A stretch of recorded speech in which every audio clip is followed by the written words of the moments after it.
What you see here is hangar that was damaged by Russian helicopters. They were firing their unguided rockets into this hangar with Mria that is located just behind it. And you can see that those holes in the walls were not made by artillery. They were made basically by unguided rockets that were fired from Russian attack helicopters. Also, Russians used to station their troops in this hangar. They used structures located on the Antonov as their barracks. Traditionally, they left a lot of garbage, a lot of feces and stuff like that. There's a huge pile of soap that was found in the hangar, and this soap was never used.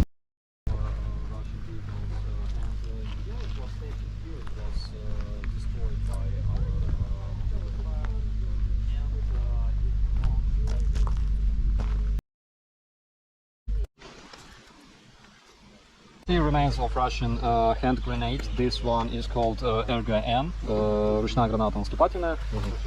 And here we can see Russian vehicle that is used to carry troops.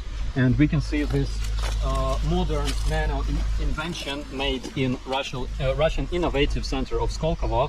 It's called Russian Berezka, that is used to bring the spirit of Russian world whenever they go.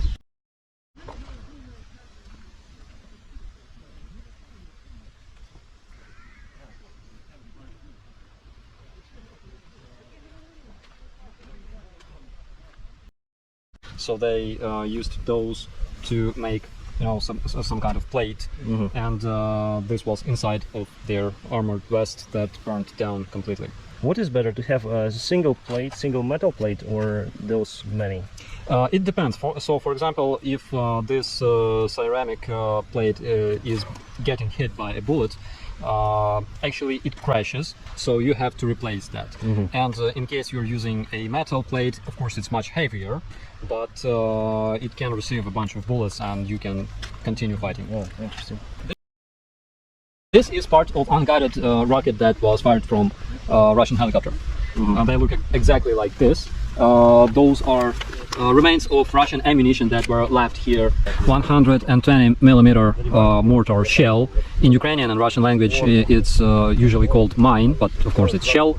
And Max here says that such shell nearly killed him in Rubizhne. And all those remains of their weapons, of their ammunition, was found here because it was stored in such vehicles like this one, and they all burnt down, exploded due to Ukrainian liberating fire that came from the skies. This is the remains of AN-26 cargo airplane that was used to deliver different cargo and personnel by Antonov Airlines, and I must say that it's hurting me personally to see this airplane in such condition.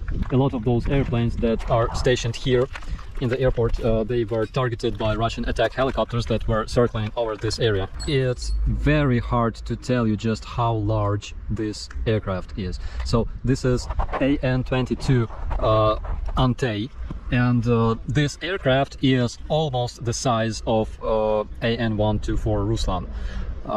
It's very big, and of course I think that it consumes a lot of fuel, but it's very reliable, and you can land this aircraft basically anywhere. From what I know, it's used as a cargo airplane. I mean, it was used because, again, this airplane is damaged very bad. It received a lot of fragments.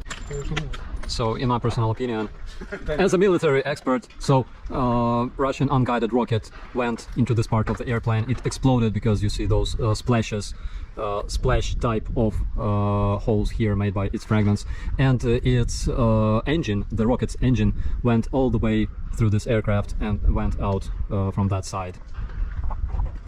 Our friends from Antonov just told us that Russians tried to move these airplanes from place to place, and actually this part here belongs to another airplane. So this is the stabilizer of the airplane that crashed into the wing of this AN-22 and stuck in it. At first I actually thought that it was Mi-24 because it's very hard to recognize what kind of aircraft this is. But yeah, it was Mi-8 with troops on board, and they were destroyed by our old Soviet anti-air missile Igla.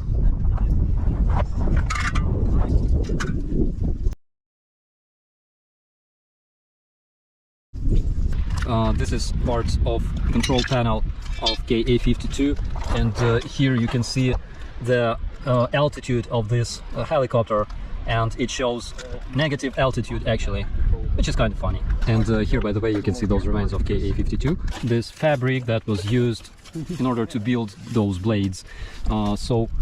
They had anti-ice protection here, those metal edges, and basically whole blade consists of fabric. Dennis found a circuit plate, and judging from what's written here, it says China. Magnificent Russian helicopter that we can see here, produced by genius of Russian aviational engineering, was made in China. China. So those parts were made in China. It's beautiful. 2 hours later. Currently, we have this new upcoming project in Ukraine regarding rebuilding New Mria, actually. Why is this important for Ukraine? Well, first of all, I think it's the symbol of Ukraine itself. It is the biggest. It used to be the biggest airplane in the world. It represents our country, and then it was flying somewhere, landed.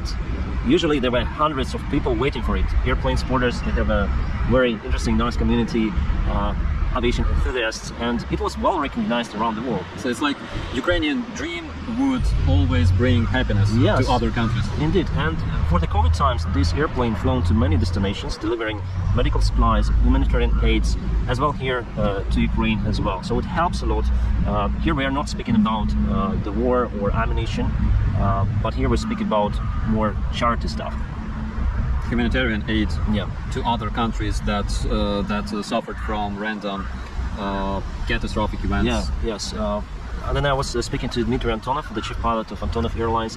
He always said, like, if there is something terrible happens in the world, commercial aviation stays grounded usually, but Antonov Airlines, they fly more because they are used to deliver to help people. That is why we really need that airplane. Also, as for me as a pilot from aviation perspective, I would like to see that airplane flying again.